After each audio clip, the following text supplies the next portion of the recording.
President Trump not backing down in the battle over how to deal with the caravan. The president saying he'll stop migrants from entering the United States. We are sending a simple message to the lawless caravans and to the illegal trespassers marching toward our border. It's very simple. Turn back now. Go back home. We will not let you in. We are not going to let you in. President Trump also accusing migrants in the caravan of using children as human shields after Border Patrol agents fired tear gas on Sunday. Why is a parent running up into an area where they know the tear gas is forming and it's going to be formed, and they're running up with a child? And in some cases, you know, they're not the parents. These are people, they call them grabbers. They grab a child because they think they're going to have a certain status by having a child. And counselor to the president, Kellyanne Conway, blasting media coverage of the attempted border breach. The media, mainstream media, only wants you to see the children, the families. They're not telling you that most of the caravan are males traveling by themselves, that, of course, projectiles and rocks were thrown at our brave men and women at the border, and they use non-lethal force in response because they have a right to defend themselves and to make sure that others who are there are not harmed. Meanwhile, a potential government shutdown now looming, with President Trump reportedly demanding $5 billion to build a border wall. We'll get to that in a moment. But, Greg, how are we going to wrap this up down there? I did have a report earlier today on the Daily Briefing. No, I'm sure you weren't watching. Oh, that's at 2 p.m., correct? That there were two. Was Chris Stirewalt on? No, he was not. Not today. There were two busloads of teenagers who have decided to go home. They turned around and went back. That's a smart move. You know, one of the burdens of being a conservative is we're always siding with the constrained law and order perception, which means that we'll always be accused of lacking compassion. There's no way out of it. If you are a conservative or a right-winger or even a libertarian, you will always be seen as insensitive. And especially in situations like these, you will be accused of being cruel because they'll have footage of tear gas and pepper spray, and it makes everybody look bad. The problem is, it's actually the opposite, because who warned that this was going to happen? Us. And when we talked about this, we were accused of being exploitative or exploitive. I think both will work. So, or that this was just a right-wing figment that we were talking about. So when we talked about this happening and saying it wouldn't end well, the other media laughed at us.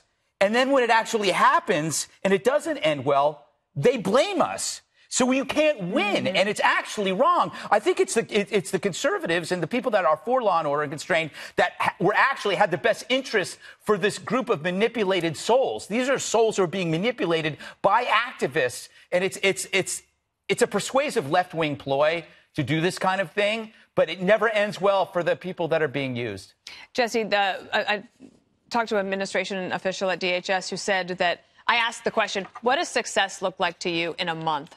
And they said an orderly process for asylum claims taking place in Mexico, that they think that that's what they would like to get to, and that's their goal. It's a good goal. I don't know if it's ever going to happen. Now that I'm a dog owner, Dana, I'm much more compassionate. I want to let the caravan in. I feel like these people deserve a chance. And then I listen to Greg talk, and I think, you know what? You can be compassionate and be for law and order. You can be a compassionate conservative. Did I just say a compassionate conservative? I just walked you right into that slogan, didn't I? The perfect person to articulate that. So, listen, this has to be fixed, and it has to be fixed soon, because not only do the people on the northern side of the border dislike it, the people in Tijuana hate it. It's a huge crisis. And for some reason, all the people that are American citizens, the Border Patrol agents that are our fellow patriots that are protecting our safety, they're the ones who are being villainized by the left. Yet the people from Central America throwing rocks at their heads, they're the victims. They're the heroes. And it's completely backwards, because this president believes in America first, and the left believes in blame America first. It's an underdog mentality. They're uncomfortable with being the world's superpower. So whenever an underdog or a third world country or anybody not as powerful as America has any sort of assaults on this country, the immediate thought is, what did we do to provoke this? Why are we to blame? How can we, accept this assault in a polite way, because we're so powerful, we can just take it on the chin all the time. And that's the wrong way to think about it. And that mentality has really infected the thought process of many people on the left that are okay with what's going on at the border. And I just think it's wrong. I'm not sure if anyone, Juan, do you think that the Democrats are worried that they are being perceived as being okay with what's going on south of the border? I think that what they worry about is how President Trump is trying to structure this as an invasion, as somehow these are people who constitute a threat to American security in some cases, or they're criminals or gang members, as opposed to the reality, which is that they're a desperate bunch of people who are coming and seeking asylum. What we've done is, at the moment, we've funneled them all in to one place, and then we tell them to wait on the other side. And, of course, there are long delays in terms of the processes that we were talking about.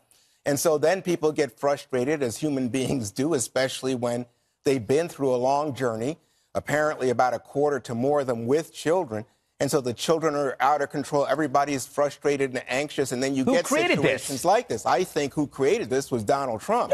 He didn't start the caravan. No, I didn't say that. People shouldn't riot because they're waiting. All immigrants wait. No. You don't wait like this. Oh, yes, you do. Let me just say that previously you had people waiting. So what we've had with Trump, I mean, just stop and think about it. You had separation of families at the border. Obama did that. No, he didn't do it like this. And secondly, you have things like, go after, close the borders he's now talking about. This is, again, it's absurd. But how did Trump start the caravan one? He didn't start. I didn't say he started. I said he started this by forcing. He said, right now, the only way that he wants people, a federal judge has said he's wrong, but he said the only place that you can apply is through existing ports of entry. You can't just come across the border, which has been the practice in the past for people who are seeking asylum. So then you put people in jeopardy. You create anxiety, and then you say, you're bad people. This is outrageous. Let me get Morgan in here, because the sheer number of people that are coming over, I think that is what has definitely changed. And DHS has said that they were watching this. They're like, this is the biggest caravan. There's another one behind this one and another one yet behind this one. And so something else needs to happen. It can't just be status quo. Actually, I think the last time I was on the show, Dana, you brought up a great point, and I've been talking about this too. It's in our Great Point Journal. Yeah, I have a Great Point Journal. But we're not looking holistically about where the root of all of this is coming from in Central America. When we're looking at all of these countries that are failed states, we need to look at a regional approach to this. And also, when you look at the border, it's not just about immigration or migrants coming in. 90% of the heroin, the majority of the fentanyl that's getting in through this country gets in through the southern border. So politically, all we're seeing is, because the media has decided it's politically correct to be on the side of the immigrants. So we're seeing images of children and babies, which is terrible. I could also take you to every region of the world. I could take you to Syria. I could take you to Afghanistan. I could take you to the Middle East. I could take you to Africa and show you pictures of women and babies that would break our heart. But the whole world can't come here. So we have to figure out, who do we help? Why? And we can't discount the national security aspect of this, of an insecure border with drugs and many illicit things coming across. So it's a much bigger problem, but everyone is just taking political pot shots at each other right now. I want to just double down on Greg's point, because Juan said something that Trump is responsible for what we're seeing right here. A month ago, Donald Trump warned the Central American governments, stop this. We're going to pull away your aid. Please don't let them come. He warned Mexico, don't let them come. And then he said, you know what, if you come here, we're not going to give you asylum. And if you try to cross the border, we're going to detain you until we process you and not do catch and release. And he has warned about this. He said there's going to be violent clashes. He's tried to bolster the southern border. And now when you have a situation where all these warnings have been unheeded by these people and by the media, they get there, they throw rocks, they disperse them with tear gas, which is law enforcement 101. Obama did it 80 times. Obama did it 80 times. No one said a word. And then Trump is to blame, Juan. Trump's been trying to stop this from the jump. Right. No, I just said, when you construct a situation where you force people into an untenable situation, but he didn't force them. He did, because of the ports of entry argument, which is why they're all right now stacked up into the or else they could be, just crossing illegally over the border, and then you got the coyote problem, and then dying in the desert. And you have more caravans And that would also be Trump's fault, apparently. They chose this border.